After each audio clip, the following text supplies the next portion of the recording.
जय हिंद दोस्तों, आशा करते हैं आप सभी स्वस्थ और मस्त होंगे और आप सभी को आपके अपने अध्ययन केंद्र समर्पण विद्यापीठ में तहे दिल से स्वागत है।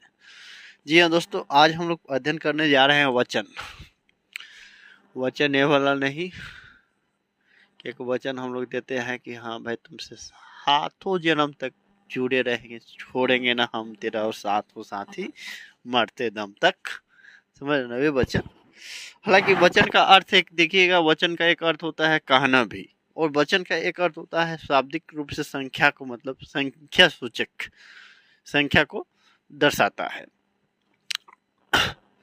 और शुरू से हम लोग पढ़ते आ रहे हैं, वचन मतलब एक संख्या को बताता है कि एक से अधिक है या एक है। एक वचन तो एक से अधिक जो होते हैं उसको एक वचन, और एक से कम होते हैं तो उसको एक वचन ही कहते हैं। जैसे कोई जब जिस विकारी शब्द से पता चले कि किसी एक व्यक्ति या वस्तु का बोध हो उसे एक वचन, और जिस विकारी शब्द से पता चले कि किसी एक से अधिक व्यक्ति या वस्तु का बोध हो उसे बहुवचन कहते हैं। ये हो गई, लेकिन तो बात हम लोग समझने की थी। अब हम लोग को भाषा वास्तविक रूप से कैसे लिखना हो, ऐसे प्रश्न आ सकते हैं कि वचन से आप क्या समझते हैं, उदाहरण स्पष्ट करें। तो वहाँ पर हम लोग को लगता है भाई कि क्या पढ़े थे ना पढ़े थे, ये सब हम लोग थोड़ा सा सोचने लगते हैं। लेकिन नहीं, वही जो शुरू से पढ़ते आ रहे, बारम्बार मैं एक ही बात बोलता हूँ, जो शुरू से पढ़ते आ रहे वही पढ़ना है। कारण क्या है भैया, थोड़ा सा यहाँ पर तरीका बदल गया है, बस और कुछ नहीं। वचन संज्ञा के जिस रूप से, संज्ञा के जिस रूप से एक या एक से अधिक वस्तुओं के नाम का बोध हो उसे वचन कहते हैं। देखिए, संज्ञा, संज्ञा एक महानाम है, महानामों है, समझ ना, अनगिनत महानामों का सूची है। या संज्ञा सर्वनाम विशेषण और क्रिया के जिस रूप से संख्या का बोध हो उसे वचन कहते हैं। संज्ञा भी पढ़ लिए, सर्वनाम भी पढ़ लिए, विशेषण भी पढ़ लिए, क्रिया याद है ना भैया, क्या भूल गए लोग? जो संज्ञा, संज्ञा किसी व्यक्ति, वस्तु, स्थान एवं जानवरों के नाम को संज्ञा कहते हैं। सर्वनाम जो संज्ञा के बदले प्रयोग किया जाए उस शब्द को सर्वनाम कहते हैं। विशेषण जो संज्ञा और सर्वनाम की विशेषता, विशेषण जिस रूप शब्द से पता चले कि क्रिया का काम होने अथवा क्रिया कहते हैं। एक बात, संज्ञा सर्वनाम विशेषण और क्रिया के जिस रूप से संख्या का बोध हो उसे वचन कहते हैं। वचन का वास्तविक या शाब्दिक अर्थ संख्या, संख्या वचन होता है, और संख्या वचन को ही संक्षेप में वचन कहते हैं, और वचन का अर्थ कहना भी होता है। अब रह गई बात कि वचन को दो भागों में बांटा गया है, एक वचन और बहुवचन। एक वचन किसे कहते हैं, तो एक वचन जिस विकारी शब्द से एक पदार्थ या व्यक्ति का बोध होता हो उसे एक वचन कहते हैं, जैसे नदी, लड़का, घोड़ा, बच्चा इत्यादि। बहुवचन जिस विकारी शब्द से, बहुवचन जिस विकारी शब्द से एक से अधिक पदार्थ या व्यक्ति का बोध होता हो उसे बहुवचन कहते हैं, जैसे नदियाँ, लड़के, घोड़े, बच्चे इत्यादि। यहाँ तक दिक्कत नहीं भैया। अब इसके बाद कुछ एक वचन से बहुवचन बनाने का बहुत सारे नियम है। कुछ ऐसे जो एक वचन होते हैं प्रायः वे एक वचन ही रहते हैं, बहुवचन है तो प्रायः बहुवचन ही रहते हैं। तो आइए सबको एक एक करके हम लोग जानेंगे और समझने का प्रयत्न करेंगे।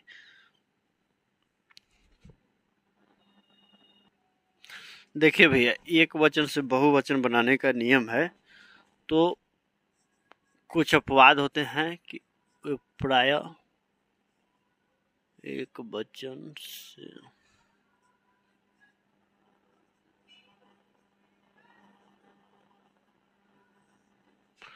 बहुवचन बनाने का नियम,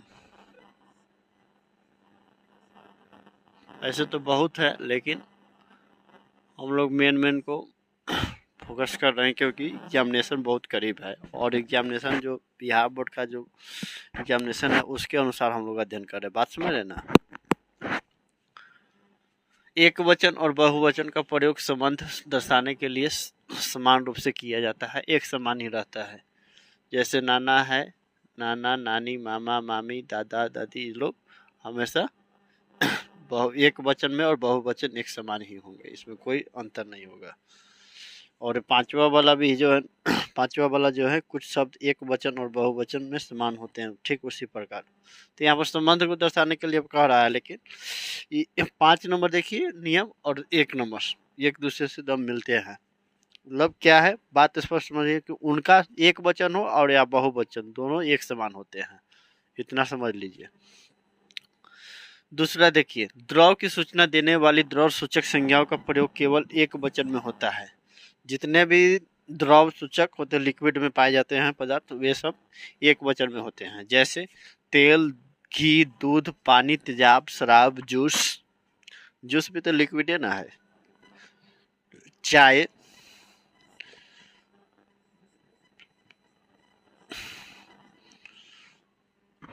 शरबत,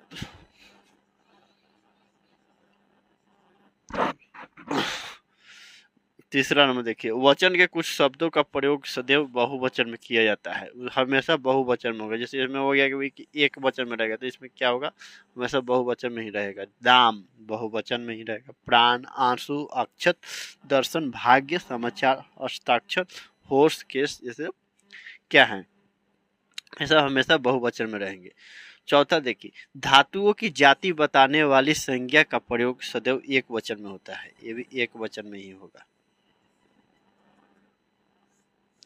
तो लिक्विड देखिए, यहाँ पर दोनों को मिला के बना देते, लेकिन लगता ना भाई कि कुछ धातु वाला कर रहे थे। धातु वाला तो धातु, और यहाँ पर हो गया भैया क्या बोलते हैं,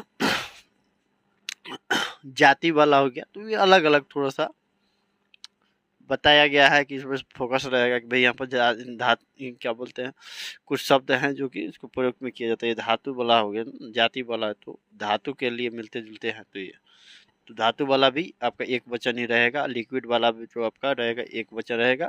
और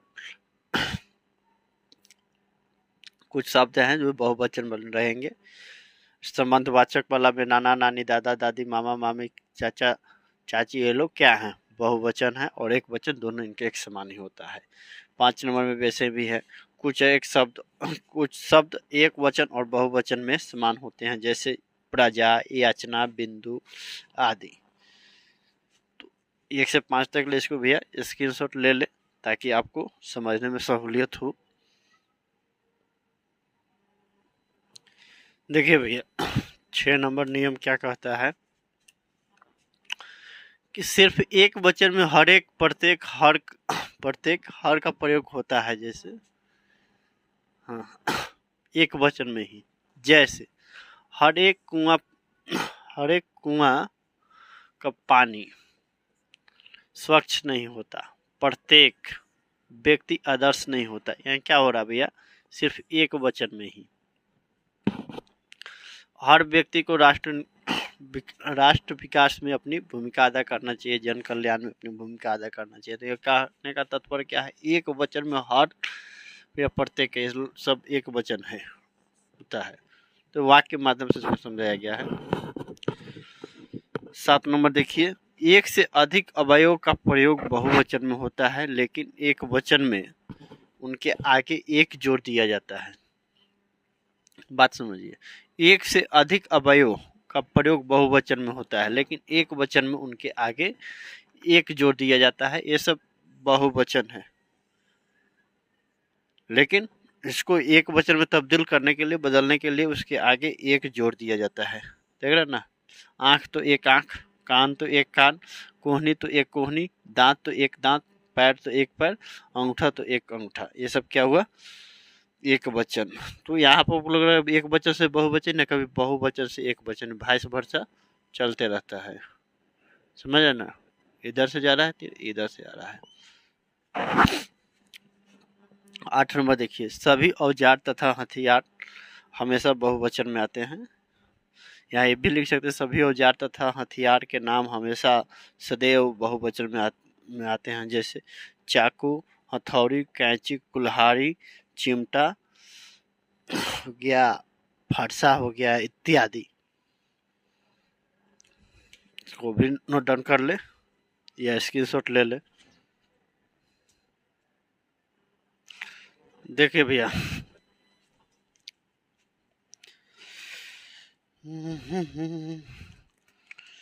कुछ नियम है एक वचन से बहुवचन बनाने का। थोड़ा सा तार है ना, माइक उलझ गया है। कभी कभी कुछ एक वचन संख्या के साथ गण, जन, वृंद, दल, समूह, वर्ग आदि प्रत्यय लगाकर शब्दों को बहुवचन में लिखा जाता है। तो प्रत्यय समझ गए होंगे, पीछे जोड़ा जाता है जो प्रत्यय, आगे जोड़ा जाता है उपसर्ग। जैसे छात्र है तो छात्र वर्ग, मजदूर तो मजदूर लोग, छात्र मजदूर वर्ग, गुरु गुरुजन, पाठक पाठकगण, आप लोग, कवि कवि वृंद, देव देवगण, नेता नेतागण, तमाम तरीके से होता है। साथी साथीगण, मित्र मित्रगण। 10 नंबर देखिए नियम क्या कहता है। वचन के कुछ शब्द सदैव एक वचन में प्रयोग होता है, जैसे जनता, जल, प्रेम, क्षमा, काया, दूध, वर्षा, सत्य आदि। 11 नंबर क्या कहता है नियम। आदर के लिए, आदर के अर्थ में जिसे सम्मान दिया जाता है उसके लिए सदैव बहुवचन का प्रयोग होता है। कौन सा? बहुवचन का प्रयोग होता है। जैसे माताजी आई हैं, पिताजी आए हैं, गुरुजी आए हैं। आदर देने के लिए कौन सा, आदर और सम्मान देने के लिए कौन सा वचन का प्रयोग होता है? बहुवचन का। तो कुल मिलाकर हम लोग का बहुवचन, आज एक वचन भी हम लोग का समाप्त हो गया।